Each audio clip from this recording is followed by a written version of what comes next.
Dear children, most of us might have observed an abrupt fall in pitch of sound from the horn of a car as it moves quickly by. The phenomenon is called the Doppler effect, as it was first analyzed by the German-born Austrian physicist Christian Johann Doppler. Doppler observed this effect in sound, but pointed out that it should be observed in light waves as well. Actually, Doppler effect applies to all wave motion in general. However, we shall analyze the Doppler effect for sound waves only. Further, we shall limit our analysis to the case in which the source and the observer move in straight line relative to each other. That is, we shall deal with the longitudinal Doppler effect. It is to be noted that electromagnetic waves exhibit transverse Doppler effect as well. Doppler effect. The change in frequency, that is pitch of a sound when the source of sound, the observer, and the medium are in relative motion is called the Doppler effect. A common example of Doppler effect is when a fire engine passes an observer. When the fire engine is approaching, the pitch sounds higher than the actual emitted frequency. When the fire engine passes by, the frequency sounds the same as the actual emitted frequency. And when the fire engine is moving away, the pitch is observed to be lower than the actual emitted frequency. We shall first take the medium through which the sound waves propagate to be at rest and discuss the Doppler effect for rest of the cases. The first case, observer stationary, source is also stationary. The apparent frequency is same as the original frequency. The next case, observer is stationary, but source is moving towards the observer. The apparent frequency is greater than the original frequency. The next case, source moving away from a stationary observer. In this case, the apparent frequency decreases. Next case, the source moving towards the observer moving towards stationary source. In this case also, the apparent frequency increases. The next is the case where the observer is moving towards the source and source is moving towards the observer, that is, they both are approaching towards each other. In this case also, the apparent frequency will be greater than the original frequency. The next case, the observer moving towards the source but source moving away from the observer. Because of motion of the observer, the apparent frequency will increase, but because of motion of source, the apparent frequency will decrease. The final result will depend on the speed of observer and speed of source. The next case, observer moving away from the source, but the source is stationary. Clearly, in this case, the apparent frequency will be less than the original emitted frequency. The next, source moving towards the observer, but observer moving away from the source.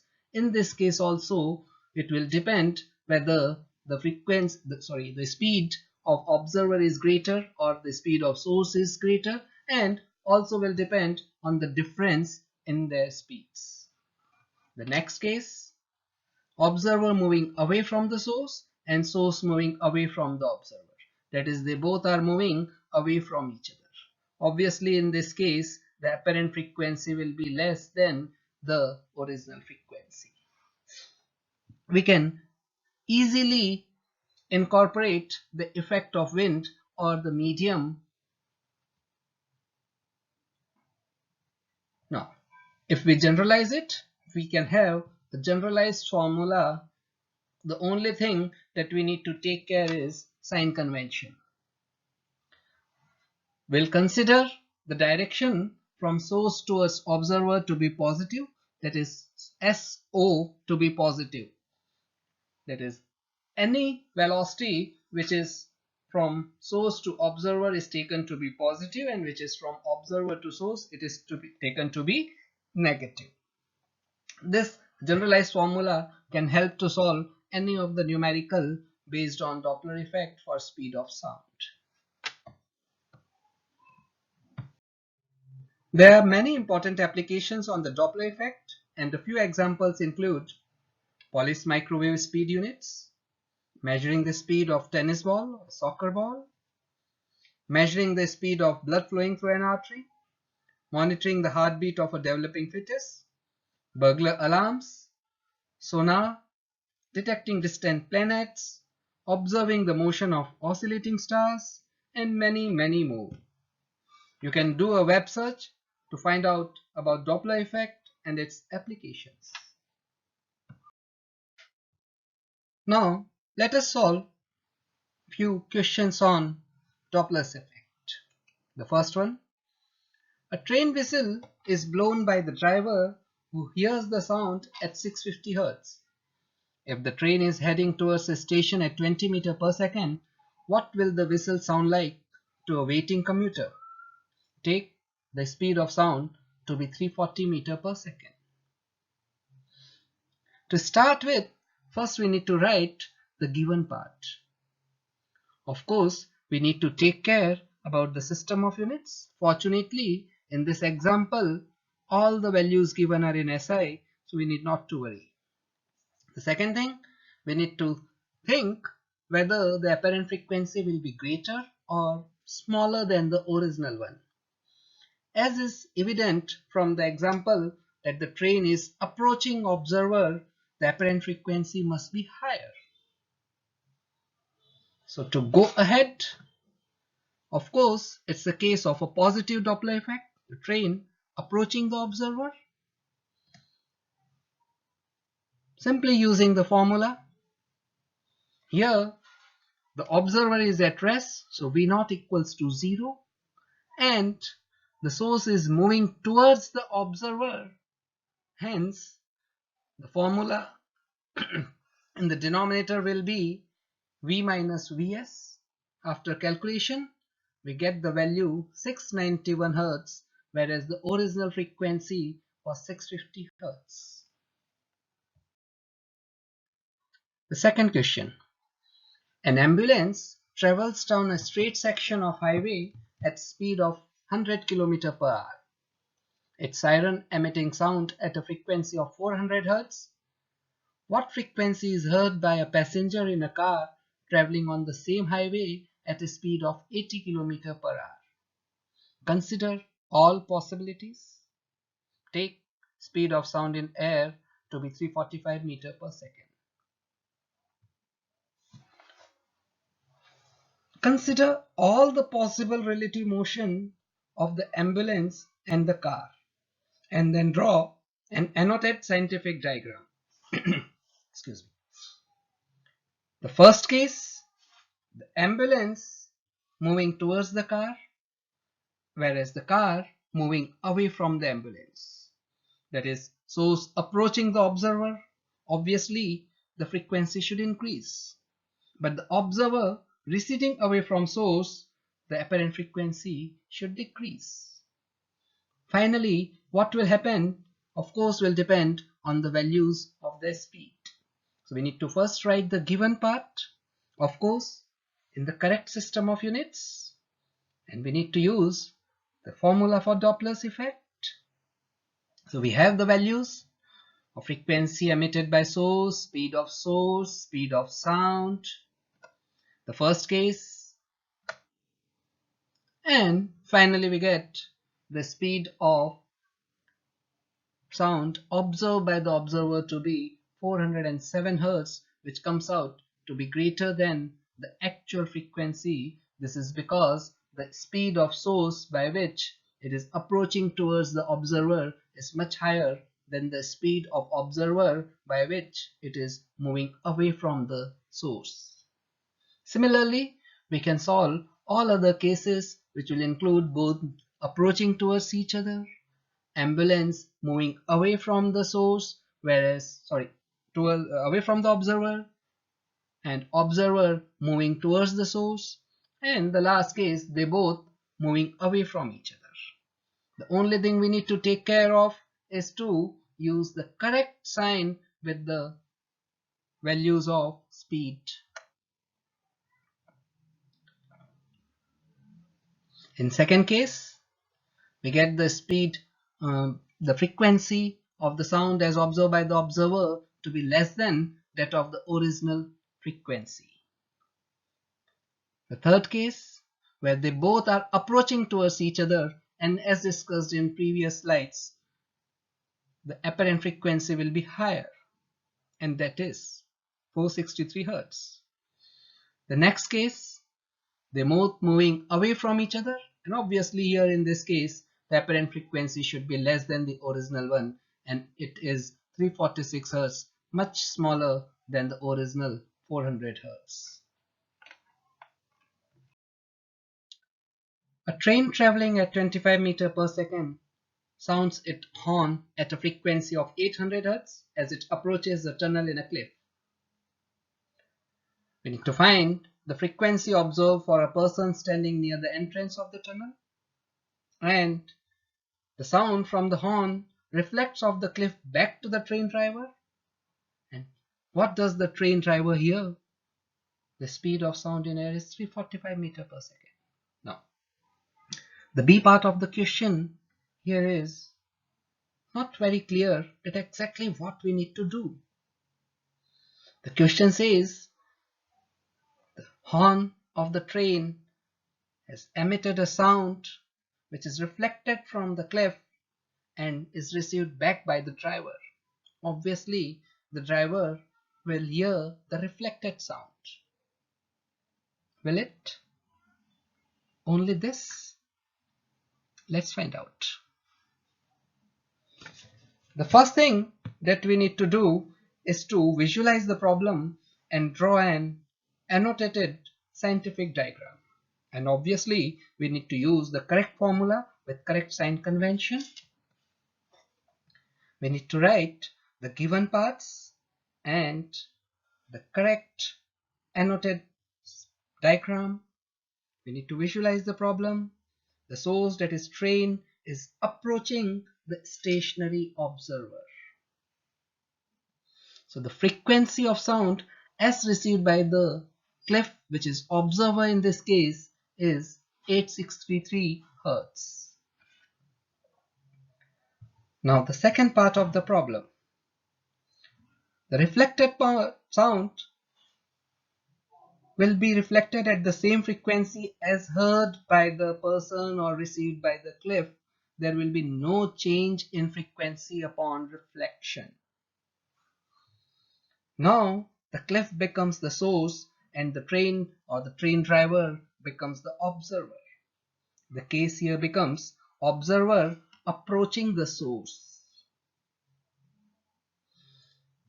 Using the formula for Doppler effect with correct sign convention, the frequency of sound received by the driver comes out to be 933 Hz. Now the question, what the driver will observe?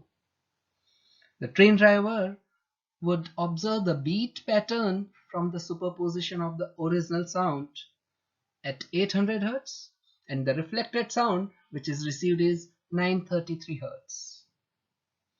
But the beat frequency, which is difference of the two frequencies, comes out to be 133 Hz. Though the beats will be heard by the driver but will not be observed by him because of persistence of sound, that the sound persists in mind for 0.1 second, though the beat frequency for human to be observed should not be greater than 10 Hz. And that is why we discussed in beats also, and will further discuss, that the difference in the frequency of two waves should not more than 10 Hz to observe beats. Next problem, an interesting one. Probably will solve many of the queries or doubts of medical science students that what we need to do with physics. Let's find out. An ultrasonic wave at 8 into 10 to the power 4 Hz is emitted into a vein where the speed of sound is about 1.5 km per second. The waves reflect off the red blood cells moving towards the stationary receiver. If the frequency of the returning signal is 8.002 into 10 to the power 4 Hz, what is the speed of the blood flow? What would be the beat frequency detected and the beat period? Of course, we need to consider two Doppler shifts in frequency. Blood cells act as observer and then as source. First, red blood cells, observer moving towards source, and then red blood cells become source and they are moving towards observer. Implementing both the cases one by one, we can finally calculate the speed of the blood flow. Of course, we need to be careful while calculating. The difference in the frequencies comes out to be 20 Hz. So the beat frequency is 20 Hz and hence the beat period, the reciprocal of beat frequency 1 by 20, that is 0.05 seconds. Of course, the diagram represents the formation of the beat. Loud sound followed by soft sound, then loud sound, and so on. Another question dedicated to medical science students. This will help us understand how Doppler effect helps monitoring the heartbeat of a developing fetus. The question says, the speed of blood in the aorta is normally about 0.3 meter per second. What bit frequency would you expect if 4 MHz ultrasound waves were directed along the blood flow and reflected from the end of red blood cells?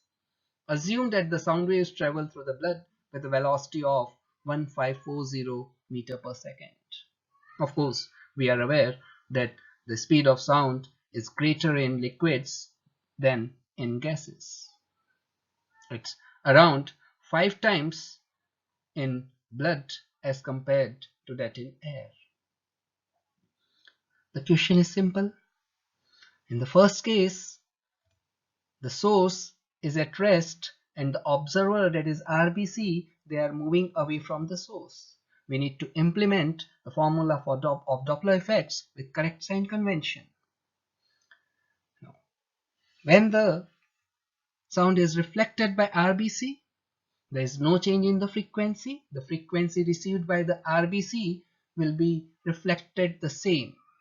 But now the RBC acts as source and the original source of sound, it will now receive the sound and will act as observer. So this will be the case of source moving towards stationary observer. Implementing correct sign convention in the formula for Doppler's effect, we can calculate the frequency of sound received after reflection from RBC. And it comes out to be 3.998442 multiplied by 10 to the power 6 Hertz. Of course, in this question, the calculations here are little tricky, but in this type of question, we need to exceed the significant figures. The beat frequency comes out to be 1558 Hertz.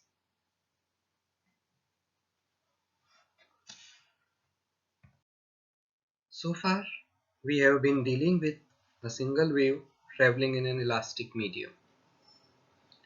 There are many situations in which we are concerned with two or more waves traveling in the same medium, and we are interested in finding the resultant displacement at different points. In a linear medium, that is one in which the restoring force of the medium is proportional to the displacement of the medium, we can apply the principle of superposition to obtain the resultant disturbance.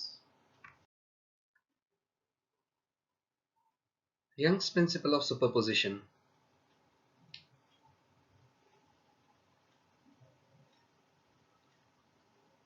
When a medium is disturbed simultaneously by any number of waves, the instantaneous resultant displacement of the medium at every point and at every instant is the algebraic sum of the displacement of the medium due to individual waves in the absence of others. So, if y1, y2, y3 be the displacements separately at a point in the medium, the resultant displacement y is given by y equals to y1 plus y2 plus y3 and so on. Since each individual displacement is a function of time, so is the resulting displacement. The resultant displacement may be greater than or smaller than the individual displacements, depending upon the phase relationship amongst different displacements.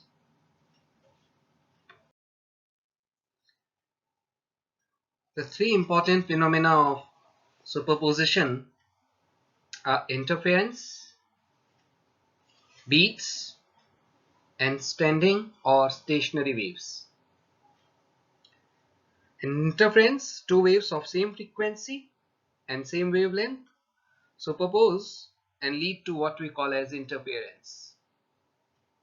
However, in beats, two wave trains of nearly same frequency and moving in same direction superpose and give rise to phenomena of beats. In stationary or standing waves, two waves of same frequency and hence same amplitude moving along the same path but in opposite direction superpose and we get standing waves. Beats. Beats are periodic variations in the intensity of sound when two sound waves of nearly equal frequencies travel in the same direction. One loud sound followed by a faint sound form one beat and the number of beats formed per second is called beat frequency. Let us consider two waves of frequencies omega 1 and omega 2 propagating simultaneously in the same direction. If for simplicity we assume that the amplitudes of these waves are equal at x equals to 0, then these waves are represented as S1 equals to A cos omega 1t and S2 equals to A cos omega 2t. If S is the resultant displacement at a point due to superposition of two waves, then S equals to S1 plus S2. Using the trigonometric formula for cos C plus cos D, we get S equals to 2A cos omega 1 minus omega 2 times t divided by 2 cos omega 1 plus omega 2 times t divided by 2. Clearly, the resultant wave is a harmonic progressive wave of amplitude 2A cos omega 1 minus omega 2 times t divided by 2 and frequency omega 1 plus omega 2 times t divided by 2, which is the average of the angular frequencies of the two waves. The amplitude varies periodically but slowly with frequency omega 1 minus omega 2 times divided by 2.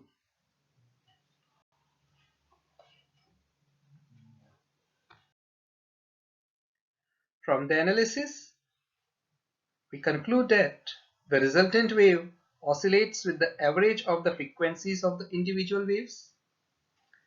The resultant amplitude oscillates with the beat frequency that is equal to the difference between the two frequencies. The figure represents the graphical representation of beat formation.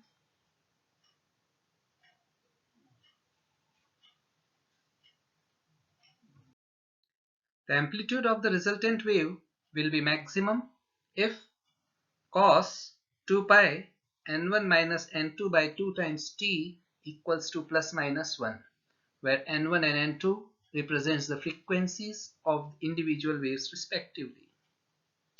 And mathematically, we can show that for this to occur,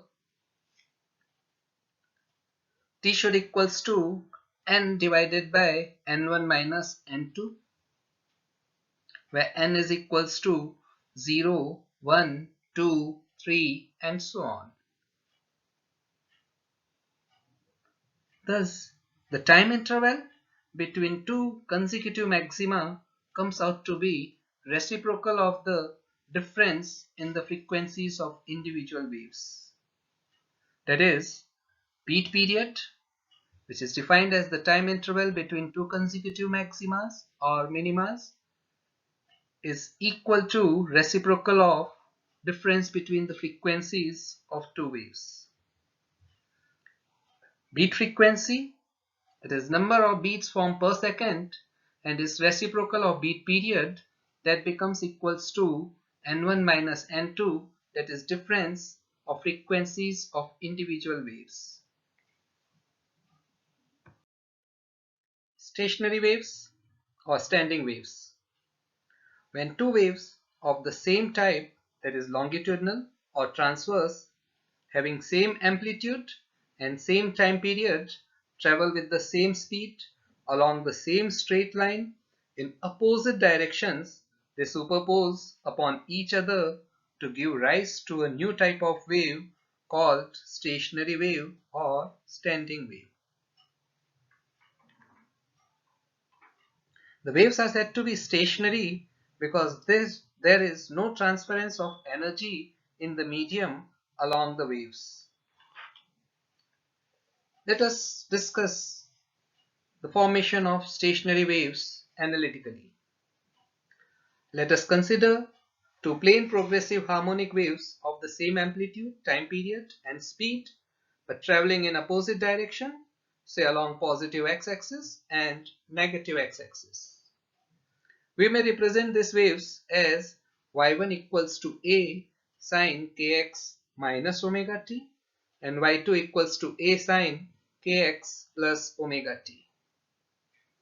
The equation of the resultant stationary wave according to Young's principle of superposition is y equals to y1 plus y2, which yields y equals to 2a sine kx cos omega t, using formula for sine a plus sine b.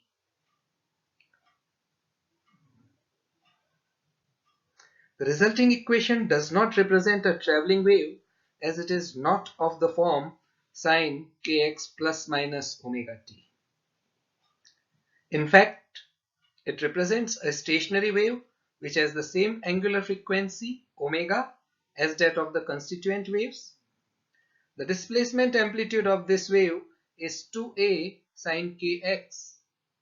It is obvious that the amplitude in case of a stationary wave is not the same for all the particles, but varies simple harmonically with the location of the particle, that is, with change of x.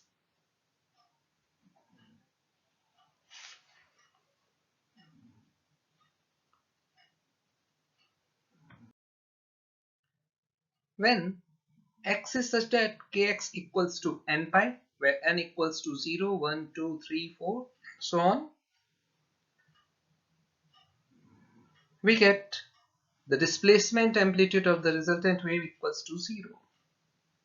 Thus, at points for which x equals to n times lambda by 2, that is x equals to 0, lambda by 2, lambda, 3 lambda by 2, the displacement is 0. Such point where the displacement amplitude is 0 are called displacement nodes or simply nodes and are spaced 1/2 wavelength apart. Hence, for nodes x equals to n times lambda by 2, where n equals to 0, 1, 2 and so on. Similarly, when x is such that kx equals to 2n plus 1 times pi by 2, the displacement amplitude is maximum and that is equals to 2a. Thus at points for which x equals to 0, lambda by 4, 3 lambda by 4 and so on, the displacement amplitude is maximum, that is plus minus 2a. Such point where the displacement amplitude is maximum are called displacement antinodes or simply antinodes. They are also spaced 1/2 wavelength apart. Points to ponder. The separation between a node and an adjacent antinode is 1/4 wavelength, whereas separation between two successive nodes or antinodes is half the wavelength. Obviously, energy cannot flow past the nodal points which are permanently at rest, and hence the energy remains standing although it alternates between kinetic energy and potential energy. Hence, the waves have been named stationary or standing waves.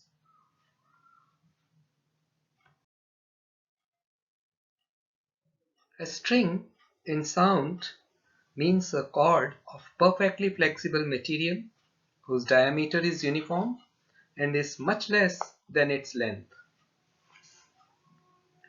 Consider a string which is fixed at the end points. Let us pluck it to one side from the middle point. It tends to return to its original position of rest. But due to inertia of motion, it overshoots the mark, similar to simple pendulum, and goes to other side. The string thus starts vibrating with decreasing amplitude and after some time it stops. The particle of the string vibrates in a direction perpendicular to its length, whereas the disturbances travel along its length. Obviously, the wave produced in the string is transverse. This transverse wave gets reflected at the fixed ends. When the wave reflected from two ends superpose upon each other, stationary waves are formed, thereby producing nodes and antinodes.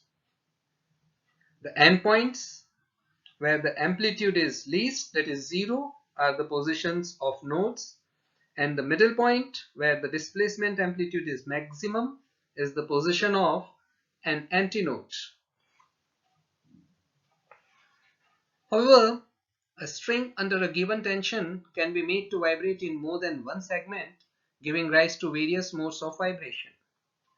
But due to boundary condition, the string can oscillate only in special patterns which are called normal modes. A normal mode of an oscillating system is a motion in which all the particles of the system move sinusoidally with the same frequency. The frequencies of vibration of a string for all these modes of vibration are different, as is clear from the following discussion. In fact, a string is said to vibrate in a normal mode if it vibrates according to the equation y equals to 2a sine kx cos omega t.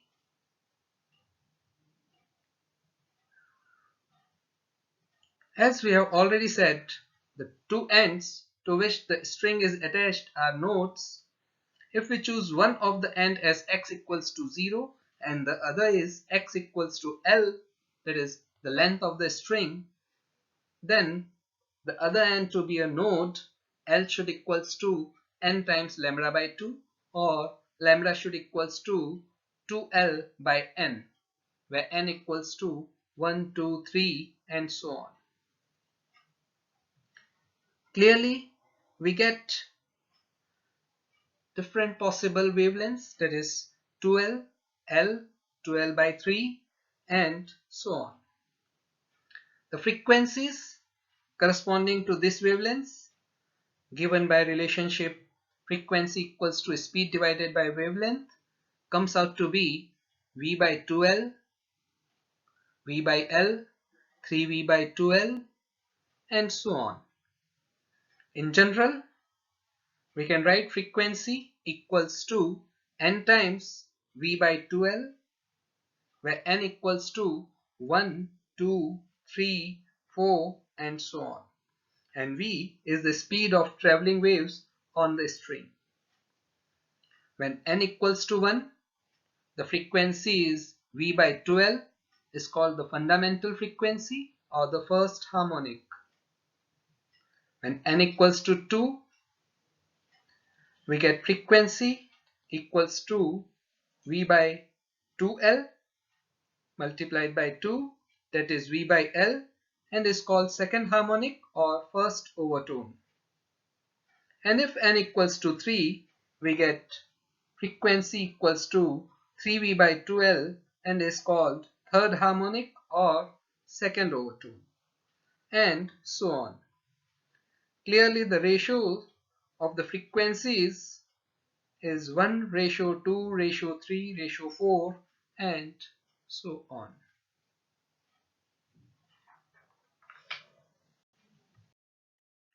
An organ pipe is a wind instrument which produces musical sound by setting the air column within it into vibration. Let's discuss the normal modes of vibration in closed organ pipe. In a closed organ pipe, since one of the end is open and the other is closed, the amplitude of vibration of air particle is maximum at the open end and goes on decreasing till there is no vibration at the closed end. Thus, when standing waves are set up in the air column in a closed organ pipe, an antinode is formed at the open end and a node is formed at the closed end. We can continue with the previous analysis for fundamental frequencies and can conclude the result that the first harmonic, that is the fundamental frequency, is V by 4L.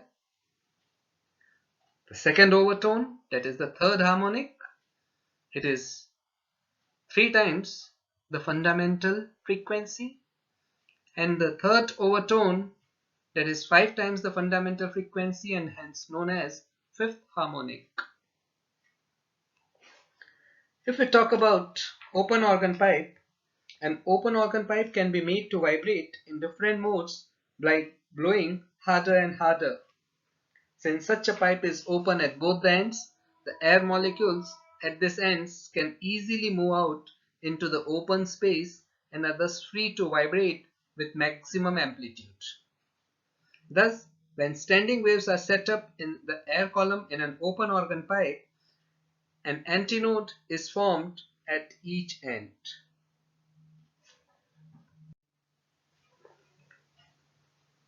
This boundary condition is similar to the boundary conditions in case of string fixed at both ends. Thus, the standing waves condition is similar to what we discussed in case of stretched string. That is, we get the first harmonic, that is the fundamental frequency, as V by 2L. The second harmonic, twice the fundamental frequency. And the third harmonic, 3 times the fundamental frequency, and so on.